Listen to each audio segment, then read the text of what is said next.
ابو حرین نامی ایک شخص صحابہ کی مجلس میں آیا اور کہنے لگا میں نے ایک دوشیزہ سے نکاح کیا ہے، لیکن مجھے ڈر ہے کہ کہیں ہمارے درمیان نفرت و کراہت نہ پیدا ہو جائے۔ مجھے خوف ہے کہ وہ لڑکی کہیں مجھے ناپسند نہ کرنے لگے۔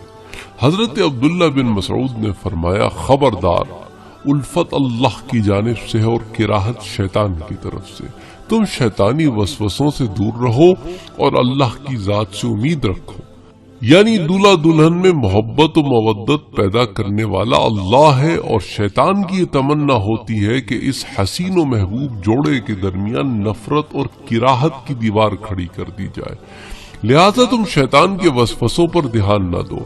پھر اسے عبداللہ بن مسعود نے ایک دعا سکھائی، فرمایا جب وہ لڑکی رخصت ہو کر تیرے پاس آئے گی تو اسے اپنی اقتداء میں 2 رکعتیں نماز پڑھنے کے لیے کہنا۔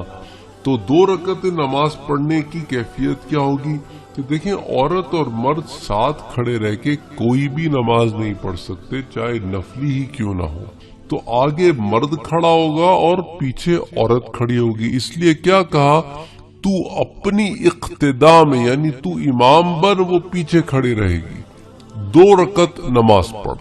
اس کے بعد یہ دعا پڑھ کہ اے اللہ میرے لیے میری بیوی میں برکت عطا فرما اور میری بیوی کے لیے مجھ میں برکت عطا فرما۔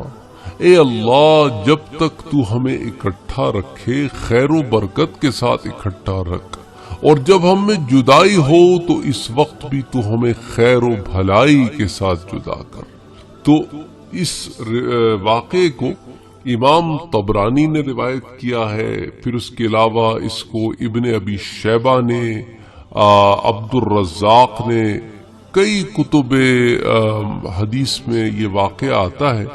یہ آثار میں سے ہے، اسے صحابہ سے مروی ہے، اس میں حضور اکرم صلی اللہ علیہ وآلہ وسلم کی کوئی حدیث شریف نہیں ہے، تو یہ آثار صحابہ میں سے ہے، اور ان کتابوں میں اس روایت کو اکٹھا کیا گیا ہے۔ امام طبرانی اس کو لے کر آئے ہیں، ابن ابی شیبہ اس کو لے کر آئے ہیں، اور اس کو عبد الرزاق لے کر آئے ہیں۔